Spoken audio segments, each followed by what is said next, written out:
तो क्या बोलती पब्लिक मध्ये तुमच्या सगळ्यांचं स्वागत। मी डबल अश्विन वाकोडे। आणि भाऊ कसं आहे, आता चालू आहे पावसाळा म्हटलं का पेरण्या पाण्याचे टाइम संपले। आता जो आहे पीक जे आहे कनी वरत यायला लागलाय। तर पीक वरत यायला लागलाय तर त्याच्यानंतर काय होणार, पीक वाढलं म्हणजे रोगराई वाढते, रोगराई वाढली तर औषध फवारा लागते। आणि बरेचदा काय होते का आपल्याला ह्या सगळ्या गोष्टीत एका डिपार्टमेंटचे जे होमवर्क आहे ते नेहमी झिजवा लागते। ते डिपार्टमेंट कोणतं आहे तर ते आहे कृषीचं।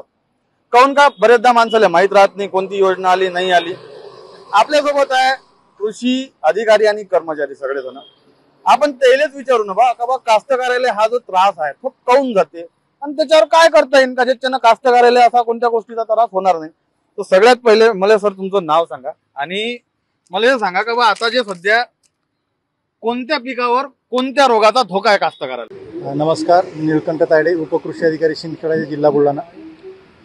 शेतकरी बंधूंनो, जशी की सरांनी सांगितल्याप्रमाणे खरीप हंगामाची चांगल्यापैकी सुरुवात झालेली आहे। परंतु मध्ये जो काही 10-12 दिवसाचा जो पावसाचा खंड पडला होता त्यामध्ये बऱ्याच ठिकाणी हुमणी अळीचा प्रादुर्भाव झाला होता। तर हुमणी अळीचा प्रादुर्भाव होण्यामागे महत्त्वाचं कारण होतं की शेतकऱ्यांनी पेरणीच्या घाईगडबडीमध्ये आपल्या बियाण्याला बीज प्रक्रिया ती काही केली नव्हती, त्याच्यामुळे त्याचा प्रादुर्भाव वाढला। त्यासोबतच जे ड्राय वातावरण होतं त्याच्यामध्ये किडीचाही उद्रेक वाढण्याची शक्यता होती।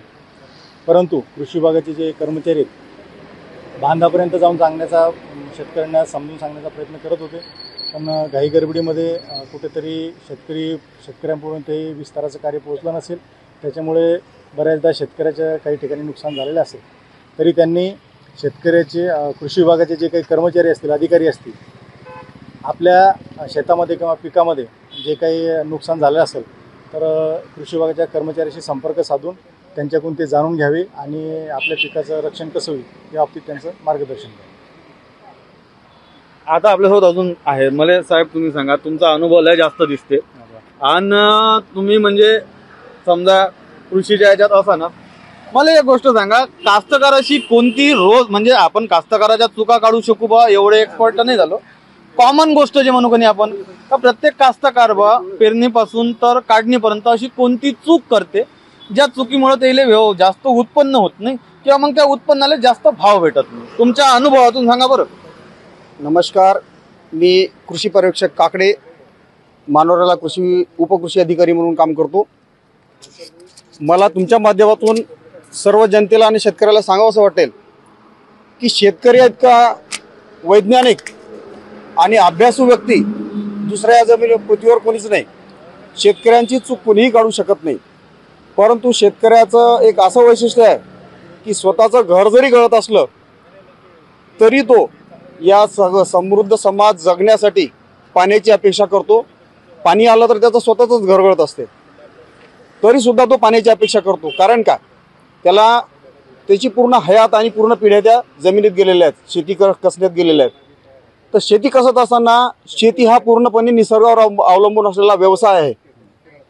त्यामुळं आपण कितीही ठरवलं की आपल्याला आज हुमणी आली तरी हे औषध फवारावं लागेल, याचं ड्रिचिंग करावं लागेल, परंतु हुमणीला कमी प्रमाण करण्यासाठी औषधासोबत आर्द्रता किंवा पाण्याची सुद्धा गरज असते। त्या टायमात आपण ड्रिचिंग जरी केली आणि पाऊस कमी झाला तरी हुमणीचा प्रकोप वाढू शकतो। अशा अनेक निसर्ग निर्मित घटना आहेत की ज्या शेतकऱ्यांना सहकार्य करत नाहीत। चूक ही निसर्गाची असते, शेतकऱ्याची चूक कधी होत नाही। राहिला विषय विस्तार कार्यामध्ये कृषी विभागाचा, तर आज रोजी प्रिंट मीडिया, तुमची डिजिटल मीडिया, भरपूर मीडिया आहेत। कृषी विभागाचे कर्मचारी सुद्धा प्रक्षेत्रावर आपापल्या मुख्यालय आणि प्रक्षेत्रात फिरत असतात, माहिती मार्गदर्शन करीत असतात। तर त्याच्या माध्यमातून बऱ्याच ठिकाणी सुद्धा शेतकऱ्यांना सुद्धा या गोष्टीची जाणीव असते की आपल्याला अशा पद्धतीने, जसं आपण सोयाबीन पेरतो, पण सोयाबीन पेरत असताना कमीत कमी 70 ते 100 मिलीमीटर पाऊस झाला पाहिजे। त्यावेळेस जर पेरणी केली तुम्ही तर तुमचं बियाणे चांगल्या पद्धतीने जमिनीतून उगवू शकतं। परंतु शेतकऱ्याचा असा अनुभव असतो की आता पूर्ण पावसाळाच आहे पुढं आणि त्या पावसामध्ये पाणी येणारच आहे, योगायोगाने त्याच टायमात तेवढ्या टायमात पाणी होत नाही आणि पाऊस न झाल्यामुळं ती जी जमिनीची उगवण क्षमता आहे पिकाची ती त्या प्रमाणात होत नाही। परिणामी काय होतं की तिथं पीक उगवत नाही, दुबार पेरणीची वेळ येतं। दुबार पेरणीच्या वेळेसही बऱ्याचदा अनुभव असा असतो की दुबार पेरणीला पीक हे बरोबर येत नाही। अशा पद्धतीने आहे की शेतकरी चुकीचा नाही, शेती करतो तो शेतकरी चुकीचा नाही, त्याचं तंत्रज्ञान चुकीचं नाही, हा पूर्णतः निसर्गावर अवलंबून असल्यामुळं हे परिणाम त्याला भोगावे लागतात. ही एक शोकांतिका आहे, म्हणजे निसर्गापुढे सगळ्याचे हात टेकलेले असतात. हातबल आहे बा. आणि अजूनही आपण तेवढं टेक्नॉलॉजिकल म्हणजे आपल्या याच्यात झालं जसं इस्रायल जे आहे कंट्रोल शेती करते, कंट्रोल पाऊस आहे तिथं.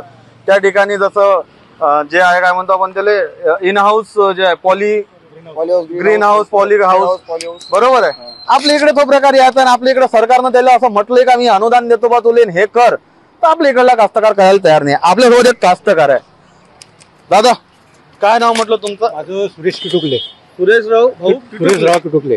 कुठचे वा तुम्ही? मी माझं गाव आहे टेंबा शिराळा पुलचा. शिराडा पूजा. हे कायचं पीक होय? आणि सोयाबीन आहे. सोयाबीन होय. हे असं सोयाबीन पहिल्यांदा पाहून आलो राजू मी. हे पहिल्यांदा पहिले मोड आली. अच्छा पहिले मोड आली. पहिले मोड म्हणजे बोगस बियाणं हा. होतं, निघालं नाही. डबल बियाणं दिलं मला त्यानं. डबल या दुकानदारानं. कोण दिलं? या दुकानदारानं. हे दुकानदार आहे भाऊ. ह्या दुकानदार आहे ना सुरेश पंजाबराव किटुकले, टेंबा गावचे होय. केशव सन्स अँड इरिगेशन कृषी केंद्र आहे. त्याच्यानंतर जीएम ऍग्रो एजन्सी, हेतून काय आणलं? ही त्याच आहे काय? बरं. हे जीएम ऍग्रो आहे. दुसरी गोष्ट जीएम ऍग्रो आणि जीएम ऍग्रो बरोबर 4 बिल आहे याच्यापाशी. 5800 हे पहिलं बिल आहे. हे कायचं आहे? सोयाबीनच्या याचं. आता सांगा तकलीफ काय आहे? आता तकलीफ म्हणजे मी शेतात गेले. शेतात गेल्याच्या नंतर हे सोयाबीन पूर्ण खरगे त्याचे पळून राहिले. पहिले पिवळं पडलं. पहिले पिवळं पडलं. पिवळं पडल्याच्या नंतर आता ते सुकायला लागलं. त्याच्यानंतर हे कृषी अधिकाऱ्याची एक ती मॅडम पाहायला आली. तिने पाहून घेतलं. तिने गड्डे खाल्ले. त्याच्यात कीड निघाली नाही.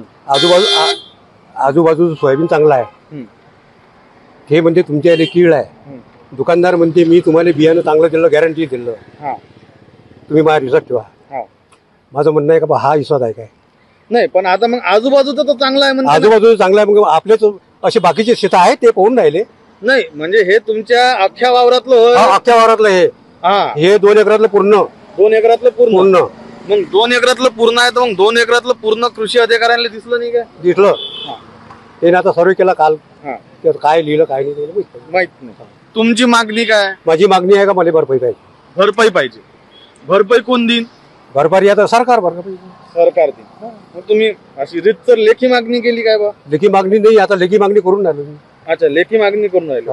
हे याची लेखी मागणीचं पत्र आहे. जिल्हा अधीक्षक कृषी अधिकारी सोया ₹55 सोयाबीन उगवणे न झाल्यामुळं यांना नुकसान भरपाई देण्यात आहे. हे कृषी अधिकाऱ्यांचं आहे. बळवंत भोले हे लेटर दिलं तुम्ही, आपले खासदार साहेब दिलं का? द्यायचे आता आणलं. बरं, आता हे द्यायला जाईल. अजून दुसरं नाही? तेच आहे. ठीक आहे. तर आता माझा म्हणजे मी कमीत कमी 2 लाखानं डुबलो. म्हणजे 2 लाखाचं उत्पन्न या वावरात. 2 लाखाचं? 2 लाखाचं. शेती किती आहे तुमच्या? शेती माझ्यापाशी म्हणजे 2 एकर वावर आहे. 2 एकर. मला 20 पोते सोयाबीन होती, 5-6 पोते तुरी होती. 2 लाखाचं उत्पन्न धरलं. आज परत किती 1 रुपया लावायची नाही. बरोबर. दुबार पेरणीची परिस्थिती नाही. आता पेराची टाइमच नाही राहिला. आता कसं जगाव हा विचार. आता आत्महत्या केल्याची पर्याय नाही. माझ्या गावातले भाऊ त्याची कपाशीचं पीक होतं. त्या माणसानं फवारा मारला, पुरं कपाशी वाया गेली. कर्ज 5 लाखाचं होतं. त्या माणसाला माहित होतं डबल पेरतो तो उगवते का नाही उगवत. आता 2-4 दिवसाआधी आत्महत्या केली आहे. आणि अशीच परिस्थिती जिल्ह्याभरातल्या कास्तकारावर आहे का पीक जळलं. आता याला उपाय काय तुम्ही सांगा. आता समजा ऐकलंच नाही ना तर काय करा? मग काय करायचं राहिलं त्याला इलाज. आता आपण काय करा त्यांनी नाही दिलं आपल्याला. कर्जमाफी देतो म्हणून काही नाही आहे. खोटेपणा आहे. आश्वासन दिलेलं आहे. आश्वासन देऊन राहिले ते काहीच देत नाही. सरकार काहीच देत नाही. सरकार आता फडणवीस साहेब म्हणत होते का बा तुम्हाला देतो म्हणून. सर्व म्हणजे ते सर्व खोटं आश्वासन आहे. ते काहीच देत नाही.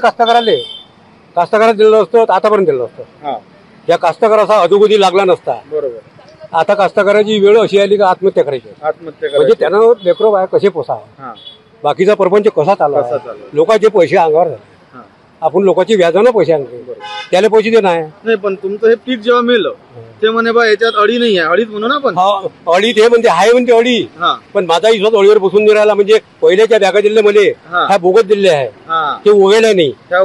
ते मला गॅरंटी दिले ह्या चांगल्या आहे घेऊन जा. पण त्या निघाल्या नाही. डबल गेल्याच्या नंतर तो कृषी अधिकारी मार गरम झाला. मला त्यानं पहिले बिल दिलं नाही. मी भांडलो 2 दिवसात. त्याच्यानंतर आज बिल दिलं. आज बिल दिल्याच्या नंतर हे केस दाखल करून आला आज तो ऐकायला तयार नाही, वावर द्यायला तयार नाही कशी. मग पोलीस स्टेशनला रिपोर्ट द्या, बोगस बियाणं देऊन राहिलं बा, तक्रार घेऊन नाही राहिले म्हणून. पहिले म्हणजे बोगस बियाणं म्हणजे आता हे पहिले खासदाराचं पहिले लेटर ऑफिसला देतो, बरोबर.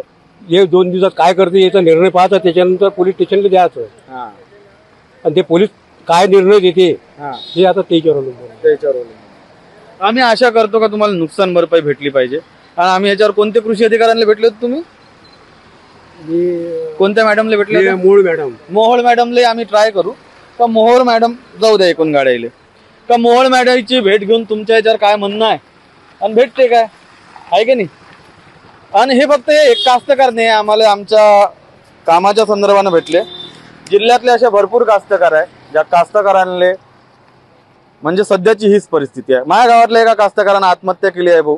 या कारणासाठी त्याच्यासोबत माझे वैयक्तिक संबंध खूप चांगले होते, त्याच्यामुळे मला वैयक्तिक त्या माणसासाठी वाईट वाटते. तर ह्याही माणसासाठी वाईट वाटते. जिल्ह्याभरात असे भरपूर आहे.